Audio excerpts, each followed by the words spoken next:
Sixth man of the year. Remember, we talked to him the other night, and folks in Minnesota say two words, Naz Reid. He was the guy who had to step up. This was fun trying to figure out how they're going to play each other. I had told Kenny, I says, KCP is too light in the cakes. Aaron Gordon is the one guy. And me and Dirk were talking, man, it's a lot to ask of the Joker to play against them two big. They were going to make Joker work, and I'm concerned about the Joker because he's going to have to play pretty much. I think you got to play DeAndre Jordan. What's up, guys? How's it going? How's it going?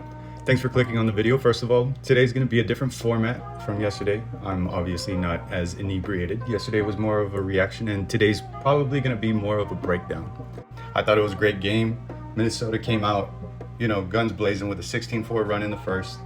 And overall, it's a great preview of what's to come throughout what I think will probably be at least a 6-game series. So let's get into it. First of all, I want to talk about a three-pointer that Jokic passed up on early in the first. You can see here as Denver brings down the ball that Cat is really anxious to pull up on Joker right there at the three-point line, and his length is just a little too much for him. That's usually a shot Joker would take, but since you got Cat on him, and you could have Naz Reid, you could have Slow-Mo, and even Anthony Edwards at times, who can be a pest, pulling up to Joker like really at the three-point line and changing his shot. And with the pace that this game was played at, the Joker doesn't want to take those shots because, he isn't the best athlete, and it was obvious that he was gassed today because of how he had to change his shot, how he had to set the picks for the plays so fast, and how he had to bump with everybody going down low, whether it be Rudy, whether it be Naz, whether it be anybody. It was really physical down there in the paint for Jokic tonight. Second point, Rudy Gobert's defense. That's a little controversial topic because a lot of people say, oh, his perimeter defense, it ain't that great. He's very slow-footed. He can't make someone change their shot as far as guarding on the perimeter. But here we can see that he's guarding MPJ pretty well. He's there at the elbow, but he's really quick to come up as soon as MPJ gets the ball on the wing because we know he's ready to let it fly. But with Rudy's length and how he got to a spot where he needed to be to contest Michael Porter Jr., I thought that was great. I think that's going to be a big factor moving forward as far as the Minnesota Timberwolves defense. Next point about the first quarter, nobody was really looking to score, but there was great defense. There was only Ant and Cat that got going early on. They got it going quickly, but they went cold, and that's what I was looking at here. They really need to get the others involved as far as scoring because it looks like everybody's doing their job on defense. They did a great job shutting down Jamal Murray, who I think went for like 2 points in the half, or I think he went scoreless. That's great, even though you got Jamal on a gimpy leg or knee, supposedly. It's the playoffs. You got a whole lot of people injured, but they did a great job guarding Jamal Murray, changing his shot, making it hard for them, making it hard for everybody, and just getting on D, but nobody was really looking to score. That brings me to my next point, how Ant had 25 in the half, even though it was a low-scoring game. I think by the end of the half, it was tied at 44. And you can tell he really models his game after KD. I got the utmost respect for KD, man. Like, he comes in and compete every night. I watch every last one of his games since I've been about 5. So, I love that guy, man, and I'm excited to play with him this summer, man. Talk a little trash and let him know I sent him home. All that talk during last series about how he watched all his games, it really shows because obviously he likes the mid, but more than anything, I see it on his shot. Anthony Edwards gets so high up on his shot, it really looks like a KD shot. There was one shot that Jamal Murray was contesting, and Jamal Murray's pretty athletic. He can get up, he can throw it down on people. But Anthony Edwards got to a spot, rose up, and he was just so much higher than Jamal Murray. The shot might as well not have even been contested. That's where I see some of his game reflecting on what KD does. Another thing was that Cat was put on Jokic for a bit, and he was quick to pick up some fouls, and later on in the game he did end up in foul trouble with about 5 fouls, which is what forced the coaching staff to bring in Naz. And we will see later how Naz really did step up. Cat's scoring was really appreciated, and for the most part he did play pretty good defense, but picking up those quick fouls is not something ideal, especially when you need a scorer on the floor. Naz can do it, but we all know Cat can get hot sometimes. One X factor of the game, Mike Conley. Mike Conley's such a luxury sometimes because he can set up the offense. He doesn't really make dumb turnovers. He doesn't force things too much. He can put himself into the game to where he makes a difference and score some, which is what Minnesota really needed. Watching these playoffs really reminds me that winning games is not so much about your superstars as we saw in Phoenix, but it's more about the others showing up. Because Ant was limited to 2 points for most of the third, and they did a good job at shutting him down, but as far as everybody else, they got to get going. Towards the end of the third, there was a ridiculous T called on Anthony Edwards. I mean, I hope the playoffs don't go like this, because for the most part, for the first half at least, I felt like the calls were a little one-sided. Anthony Edwards got fouled a few times. A whole lot of other people got fouled a couple times, and then on the other end, you know, you'd see the same amount of contact for Denver and they'd be getting the calls. But for the most part, I'd give the referee scoring about like a 7 out of 10. It wasn't too one-sided, but there were calls that Denver got, you know, that they wouldn't have given Minnesota on the other end.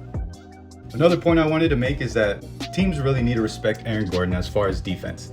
He can take pretty much anybody. He can't take anybody, as we will see going down the game.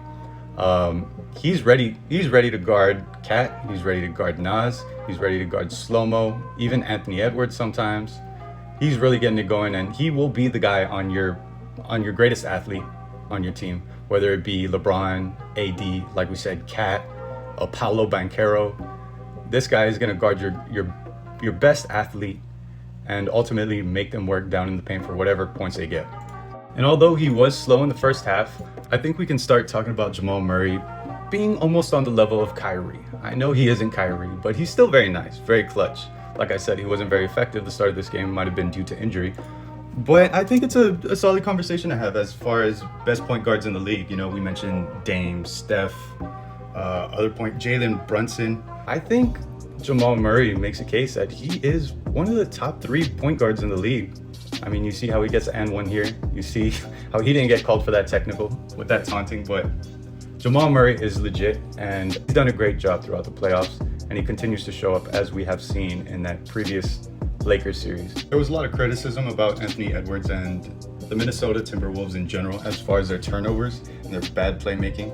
Here we can see one by Anthony Edwards where sometimes he just tries to do too much, and he really needs to trust his teammates, much like Luka, to score.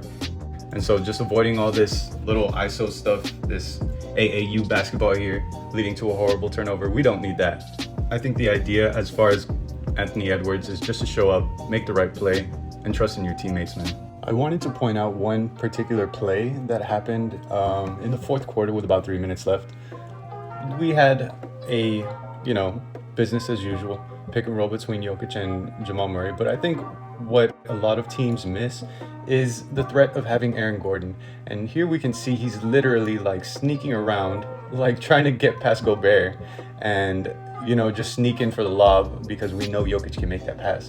But one thing about Rudy Gobert, which I guess he's been watching film and studying, he's kind of in between like that pick and roll action and knowing that Aaron Gordon is back there ready for the lob. And I thought that was a very interesting play because I see a lot of teams getting away with that lob, and a play like that is just such a momentum killer when you have Aaron Gordon, dunking on your biggest dude, who is Rudy Gobert. So it looks like Jokic had another great game, a near 30-point triple-double, but throughout the game he was going at it down low with all the size that Minnesota has got. The pace has been, amplified that much more because it's, the playoffs. But there was a nasty break that Jokic had with about 3 minutes left in the fourth. And, it's not because he's a bad shooter or anything. I don't think it's because he was off. I just think because he was doing so much. As Charles said, he just has to do so much defensively, offensively, and at a different pace. And you can clearly see that Jokic is gassed. And although I was opposed to all this ISO that Anthony Edwards likes to run, it's nice knowing that at the end of a game, down the stretch, he can still one-on-one take anybody and get a bucket like we see here. He's kind of waving him off over there, kind of like that Kobe play, ISO, get out of my way, let me do what I do. But, it's nice having him doing that down there and getting it done when he can. And he is not scared of any of the smoke that is headed his way. Overall, I thought it was a pretty good game. I still think that Denver might take it in 7. They might surprise me. The Minnesota Timberwolves might surprise me. We had a lot of people scoring. We had like 4 people in double digits. but I can expect the Nuggets to make some changes as far as coaching, as far as defense, and shutting down most of these guys that we didn't see coming, as far as Naz Reid, as far as Mike Conley. Cat, I mean, he's going to get his, but as far as the other people, you don't want to let them beat you. You want to lose to Anthony Edwards ISO, or you just want Cat to take a whole bunch of shots that he doesn't need to. But I thought it was a great game. I still think it's going to be a great series. It looks like it might go 7, but tell me what you think about it down below in the comments. Tell me if you like this format. Wanted to try something new, and I think it's going to be a great series. So thanks for watching. I'll see you in the next one. I just want to kill everything in front of me, man. That's the main thing. Pretty much. That's all it is to it.